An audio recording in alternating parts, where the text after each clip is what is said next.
Bom, pessoal, nesse vídeo, então, a gente vai diferenciar os títulos executivos, judicial e extrajudicial, só para entender um pouco mais o que é cada um e deixar bem claro mesmo, bem dividido aí na sua mente o que é um e o que é outro, ok?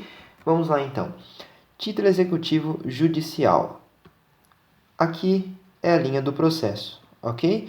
Como você já sabe, essa parte do processo, quando inicia um processo, disse que é a parte de conhecimento, ok? Então, vamos colocar aqui, abreviado mesmo, essa fase de conhecimento, certo? E aqui é a petição inicial, alguém está pedindo alguma coisa, e aqui é a sentença do juiz, é o final do processo. E aqui no final do processo, o juiz decidiu que determinada parte tem que pagar a quantia de R$ 1.000, por exemplo. Ok, nesse momento aqui,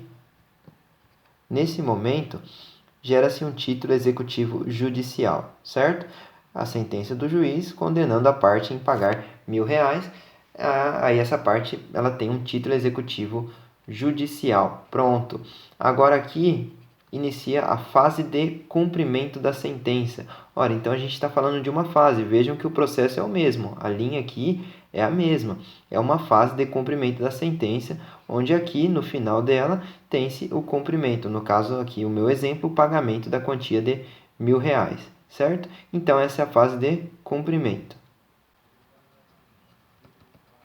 Cumprimento da sentença.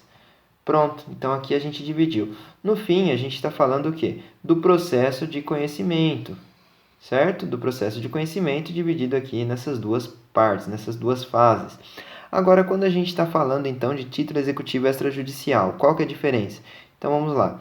Título executivo extrajudicial é baseado em um título anterior, ou seja, a pessoa já tem um título falando que alguém já deve para ela essa quantia.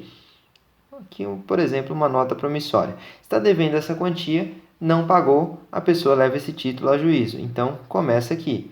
Não começa necessariamente com a petição inicial. No caso aqui, ela já tem um título, já tem o direito, né? Vamos dizer assim, já tem o direito. E aí vai começar a fase de execução. Aliás, o processo de execução. Aqui já não estaria correto falar fase. Então, aqui começa o processo de execução, que é o que eu coloquei aqui no esquema.